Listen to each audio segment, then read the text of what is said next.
अस्सलामुअलैकुम रहमतुल्लाहि व बरकातुहू and welcome back to my channel. Welcome back to the new video.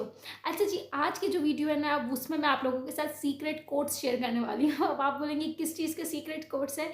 तो वो सीक्रेट कोड्स ये हैं कि देखिए, हर इंसान चाह रहा होता है कि इसकी दुआ अर्श पे जाए, इसकी दुआ कबूल हो, ठीक है ना। तो वो सीक्रेट कोड्स ये है कि मैं आप लोगों को कुरान पाक की कुछ ऐसी सूरतें, कुछ ऐसी दुआ बताने वाली हूँ कि वो पढ़ो और इसके बाद आपकी जो दिल में मुराद है वो अल्लाह पाक से मांगो। फिर देखो अल्लाह पाक आपकी कैसे दुआएं कबूल नहीं करता, ठीक है ना।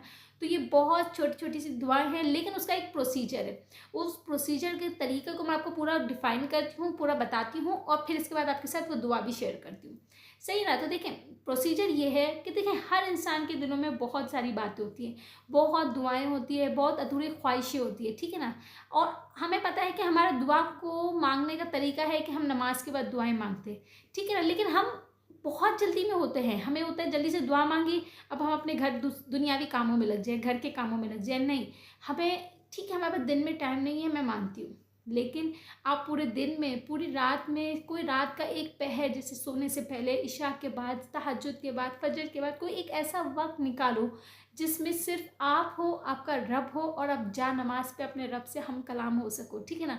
वो ऐसा वक्त कोई आप चुनो जिसमें कोई आपको पीछे से आवाज़ देने वाला ना हो, जो कोई आपको डिस्टर्ब करने वाला ना हो।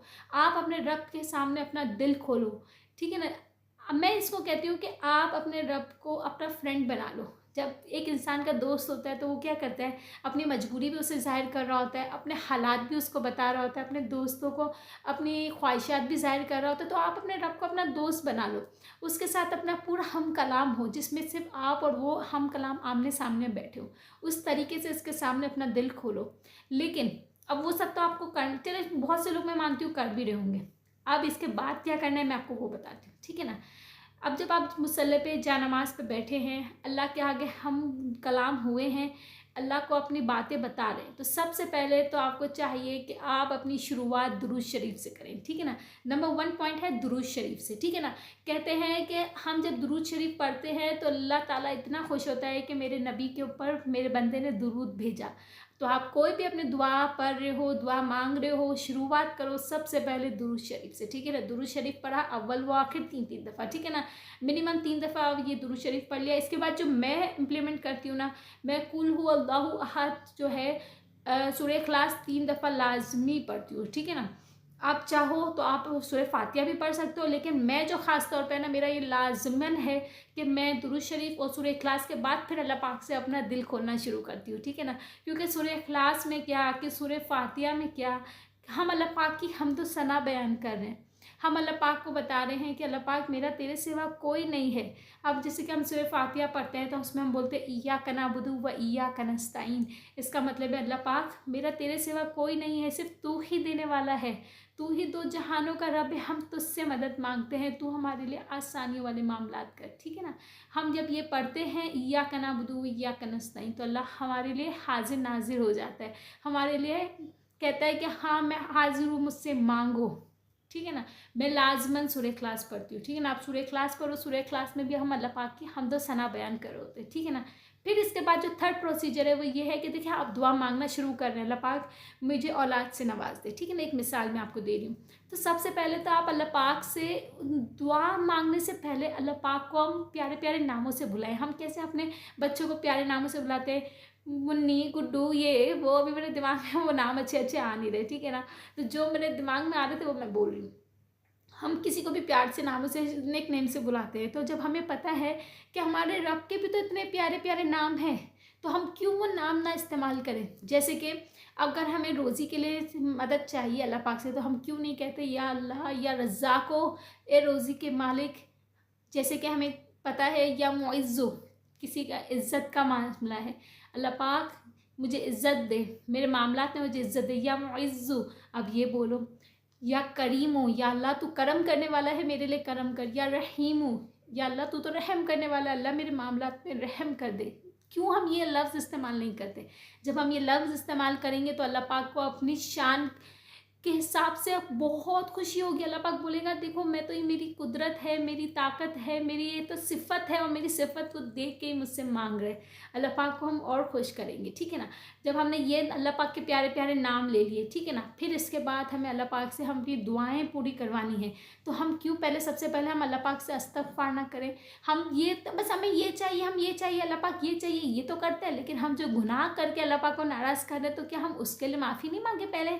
फिर हम अल्लाह पाक से पहले माफ़ी मांगेंगे, अल्लाह पाक तू गफूर रहीम है, मुझसे गलतियाँ हो गई है, जाने अनजाने में मैंने बहुत गलतियाँ कर दी, अल्लाह पाक तो मेरे लिए माफ़ी कर दे मुझे।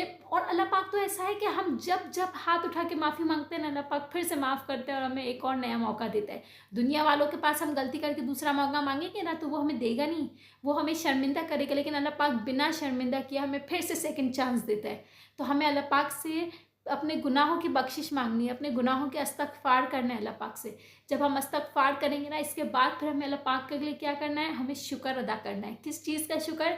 जो अल्लाह पाक ने हमें दिया है। हमें बेशक अभी नया मांगना है अल्लाह पाक, लेकिन हम ये क्यों अपने इर्द गिर्द नहीं देखते कि अल्लाह पाक ने हमें क्या क्या नवाजा है।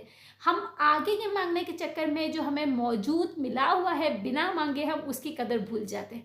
हमें ये याद रखना होता है अल्लाह पाक के पास, जब हम जा नमाज पे जा रहे होते हैं, जब हम मुसल्ले पे अल्लाह के आगे हम कलाम हो रहे होते हैं, तो हम क्यों अल्लाह पाक का शुक्र अदा नहीं करते। अल्लाह पाक आपने मुझे तो इतना सब कुछ दिया, मेरी तो उसकी औकात ही नहीं थी, मेरे बिना मांगे अल्लाह तूने मुझे मेरी औकात से बढ़ के दिया। अल्लाह पाक जो तूने मुझे हट्टा कट्टा चलता फिरता रखा, सेहत याबी दी, मुझे खुश शक्ल दिया, खुश इखलाक दिया, खुश जिस्म दिया, अल्लाह तेरा करोड़ शुक्र। अल्लाह तूने मुझे रहने के लिए छत दी, मुझे सांसें दी, आज मैं चलती फिरती हूँ, खा पी रही हूँ अपने हाथों से, मुझे रोज़ी के रास्ते मेरे लिए खोले हुए, मेरे घर में खुशबाश घर सुकून दी है, बरकत दी हुई है, हालात मेरे अच्छे किए हुए हैं, मेरे घर में औलाद है, अच्छा शौहर है, मेरे माँ बाप हैं। हम ये सब की क्यों शुक्र अदा नहीं करते। देखिए हर इंसान के पास कमी पेशी होगी, मैं मानती हूँ, लेकिन अगर एक दो कमी पेशी है तो 80% चीज़ें अल्लाह पाक ने आपके हक में बहुत सारी चीज़ें दी हुई, ठीक है ना। तो उसका क्यों हम शुक्र अदा नहीं करते, ठीक है ना। जब हम वो शुक्र अदा कर लेंगे ना, इसके बाद फिर हमें अल्लाह पाक से मांगने, अल्लाह पाक हमने गुनाहों की भी बख्शिश कर दे, तेरा शुक्र है तूने मुझे इतना दे दिया अल्लाह, इतनी मेरी ताकत नहीं थी, बस अल्लाह मेरा ये काम रुका हुआ है, अब ये मेरा काम कर दो, ठीक है ना। अब मैं आपको बताती हूँ वो ख़ास दुआ जिसको वो पढ़ो, और इसके बाद फिर आप देखो कि कितना कमाल होता है, हर दुआ आपकी अर्श पे जाती है, ठीक है ना। तो सबसे पहले जो बहुत पावरफुल दुआ है, मैं इसको कहूँगी इतनी पावरफुल दुआ है कि हज़रत यूनुस अलैहिस्सलाम जब मछली के पेट में थे, उन्होंने अल्लाह के पास पूर्ण उम्मीद होकर तवक्कल के साथ ये दुआ पढ़ी। वरना आप खुद सोचिए, हम इंसान अगर कहीं एक बंद कमरे में गुफा में बंद हो जाते हैं, हमारा दम निकलने लगता है, हम जिंदगी हार बैठते हैं, हम उम्मीद हार बैठते हैं। लेकिन हज़रत यूनुस अलैहिस्सलाम ने अल्लाह से फिर भी मछली के पेट में उम्मीद नहीं छोड़ी। ज़रा सोचो तो सही कि मछली का पेट एक बंद गुफा, फिर गहरे समंदर के अंदर वो बंद गुफा, लेकिन फिर भी उन्होंने अल्लाह से पूरी उम्मीद हुए, अल्लाह पाक से मांगा और जो ये दुआ करी, ला इलाहा इल्ला अंता सुब्हानका इन्नी कुन्तु मिनज़ ज़ालिमीन, ठीक है ना। ये दुआ मांगी और फिर अल्लाह पाक की इनके ऊपर गैबी मदद आई। अल्लाह पाक ने खुद फरमाया कि अगर यूनुस अलैहिस्सलाम मुझसे ये दुआ नहीं मांगते तो शायद क़यामत तक वो इसी मछली के पेट में होते। तो सोचे तो सही कि ये इतनी पावरफुल दुआ है कि जिसने हज़रत यूनुस अलैहिस्सलाम को मछली के पेट से निकाल दिया, तो क्या हमारे वो छोटे छोटे मसले अल्लाह पाक हल नहीं कर देगा। हमारे मसले उस हज़रत यूनुस अलैहिस्सलाम के आजमाइश से बड़े तो नहीं है ना, उनके आगे तो हमारे मसले कौड़ी भर हैं, सही ना। तो कहने का मकसद है ये दुआ पढ़े और इसके बाद फिर अल्लाह पाक से मांगे, फिर अल्लाह पाक से आप अपने दिल की तमाम ख्वाहिशें मांगे, ठीक है ना। दुनिया भी मांगे और अपनी आखिरत भी मांगे, ठीक है ना। अल्लाह पाक से सब मांगने के बाद फिर आप अपने लिए आखिरत की मांगो कि अल्लाह पाक हमारे लिए मामलात आसानी करना, हमें जन्नत में बुलंद मुकाम अता फरमाना, जन्नतुल फिरदौस में बुलंद मुकाम अता फरमाना। इसके लिए आप जब आप नमाज़ें पढ़ लो, अपनी दुआएँ कर लो, तो आप इसके लिए भी दुआएँ पढ़ो, अल्लाहुम्मा इन्नी अस्अलुका जन्नतुल फिरदौस, 3 दफ़ा ये पढ़ो। इसका मतलब है अल्लाह पाक हमें जन्नतुल फिरदौस में बुलंद मुकाम अता फरमाना, ठीक है ना। कुछ लोग कहते हैं कि अल्लाहुम्मा इन्नी असलुका जन्ना, तो आप जन्नत मांग रहे हो अल्लाह पाक से, लेकिन हम तो मुसलमान हैं, हमें पता है कि वो जन्नत का आला दर्जा है जन्नतुल फिरदौस, तो हम क्यों ना आला दर्जा अपने रब से मांगे, ठीक है ना।